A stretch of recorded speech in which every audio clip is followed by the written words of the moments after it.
हनुमंताला त्या ठिकाणी विनंती सुषण डॉक्टर करतात.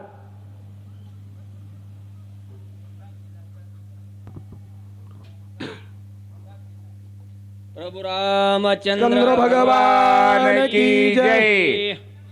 श्री गणेशाय नमः. श्री सरस्वती नमः. श्री रामचंद्राय नमः. पाखेविन मासाचा गोळा संपतई उदरीला की हेळा सुदी लावणी त्या काळा समुद्र जळा आक्रमिले. ए हनुमंता, अरे याच्या पुढचा प्रक्रम मी तुला सांगतो ऐक म्हणले. काय? जसा मासाचा गोळा आहे, कोण? संपाती. त्याचे पंख जे आहेत, ज्या वेळेस बंधू संपाती आणि जटावी दोघं बंधू आहेत आणि बंधू त्या ठिकाणी आपापल्या बळाची तुलना करायला गेले. मग पैज लावली पैज आणि पैजेमध्ये सांगितलं जो सूर्याला पकडील तो पहिला आलाय. आणि त्यावेळेस संपातीनं काय केलं? त्या ठिकाणी जटावीला पाठीमागं टाकलं. संपाती सूर्याच्या जवळ गेला आणि त्या तेजामुळं त्या ठिकाणी त्याचे पंख जळून गेले. म्हणजे मासाचा गोळा, हात नाही, पाय नाही, पंख नाहीत, फक्त मासाच्या गोळ्यासारखं शरीर त्या संपातीचं तयार झालं. आणि त्याला उशाप देताना सांगितलं, राम भक्त हनुमंतराया सीतेच्या शोधासाठी समुद्राच्या तीरावर येईल आणि त्याचं दर्शन झाल्यावर तुला पंख फुटतील. हे संपातीला वरदान देण्यात आलं. आणि ते हनुमंता तू त्या संपातीचा उद्धार केलास. एवढा असणारा 400 कोसाचा समुद्र तू काय केलास? एका उड्डाणामध्ये पास केलास. एवढा प्रक्रमी हनुमंत तू आहेस, असं त्या ठिकाणी सुषण बोलत आहे. छायाग्रह राक्षसी तिने सगळाची गिळलासी काळी जाऊ पटोनी वेगेसी दुष्ट राक्षसासी मारिली. हनुमंता पुढं छया असणारी काय आहे? छया कशाला म्हणायचं? सावलीला. वरून जर त्या ठिकाणी भरारी मारली त्याची छाया खाली पडली, छाया जर राक्षसनीनं गिळली तर त्याचा अंत वरच्याचा होत होता. बघा त्या कापट्याचं, त्याचा पराक्रमाचं महत्व या ठिकाणी नाथमाऊलीने सांगितलंय. मग हनुमंता तुला तुझी छाया गिळली आणि ती छाया गिळल्याच्या नंतर तू काय केलंस? तिचं काळीच पाडस आणि बाहेर निघलास. एवढा पराक्रमी हनुमंता तू आहेस.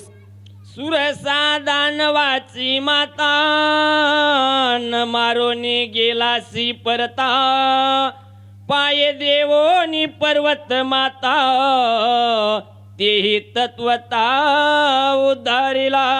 ए हनुमंता, याच्या पुढं सुरसा नावाची असणारी त्या ठिकाणी तुला अडवायला आली होती रे बाबा.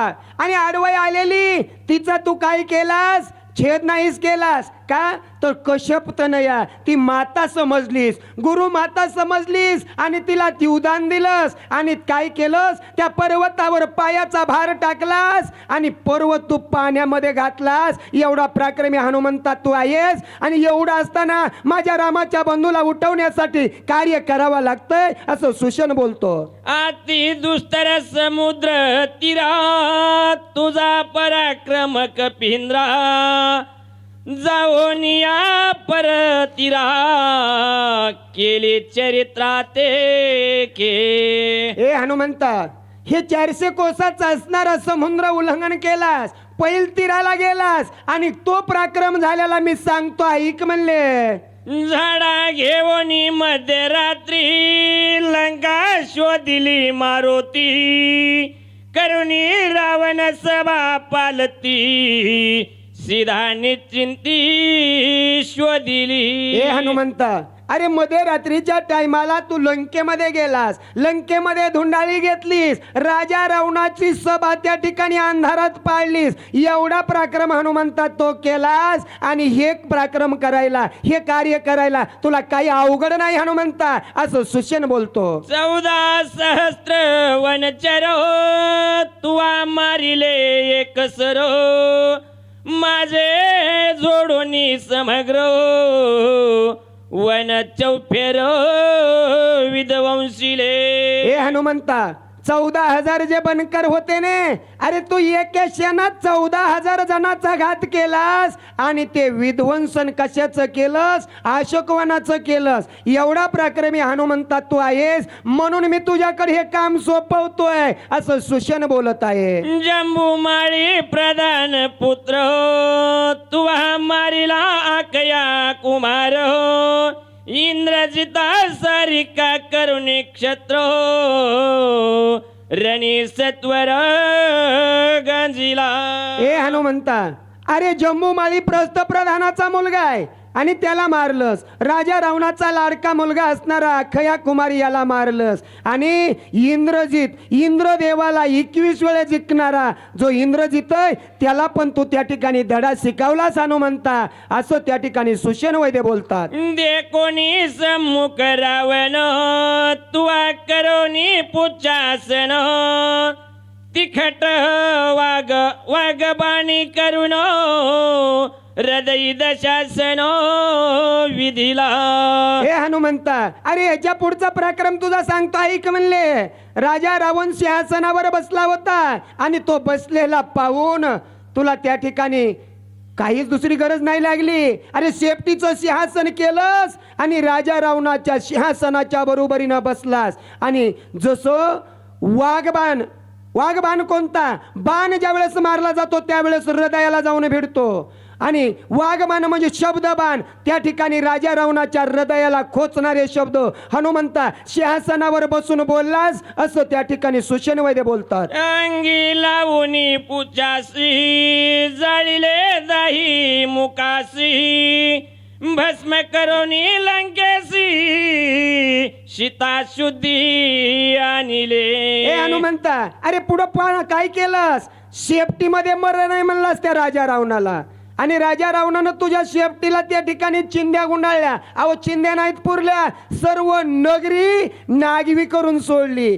सर्व त्या ठिकाणी साळी माळी कोळी, एकालाही कपडा राहिला नाही. आणि शेवटी एक तो ठिकाणी चतुर होता तो म्हणला सीतेचे कपडे आणा. त्यावेळेस हनुमंतरायाची शेपटी आकळली, म्हणले गुतली सगळी आणि पेटवा. आणि पेटवीत असताना त्या ठिकाणी राजा रावण बघतोय, सांगितली प्रधानाला पेटवायची, शेपटी पेटता पेटेना. आणि त्यावेळेस हनुमंतरायाला राजा रावण विचारतोय, एकल्या एके आपण हो, अर्धरात्री तुवा जानो, अनुनी महापाशान शत्रुबंधन संपविले. हे हनुमंता, अरे एवढं कार्य केलंस, शेपटी पेटवली, सर्व लंका जाळली आणि सीतेचा शोध लावलास. आणि राहिलेलं काम जे होतं ना बाबा कोणतं? ज्या वेळेस वानर सैन्य सेतुबंधाचं कार्य करत होते आणि त्या कार्यामधला अर्धा सेतू हनुमंता तो एकल्यानं बांधलास असं सुषेण वैद्य बोलतात. अति संकटी रिगम करुण, खांदी वाहून लक्ष्मण, वीर इंद्रजित दारुण, तुहा ऐकले न मारीवाला. हे हनुमंता, अरे याच्या पुढं तू काय केलंस? सूरवीर असणारा हनुमंता तू आहेस. आणि ज्यावेळेस इंद्रजिताचं आणि लक्ष्मण भैयाचं युद्ध लागलं आणि ढगामध्ये लपून इंद्रजित युद्ध करू लागला, त्यावेळेस हनुमंतराया तुम्ही काय केलं? लक्ष्मण भैयाला हातामध्ये उचललं आणि ढगापर्यंत नेलं. दोघांचं युद्ध आकाशामध्ये सुरुवात झाली आणि त्या लक्ष्मण भैयानं इंद्रजिताला मारलं. हनुमंता तुमच्यामुळं मारलं.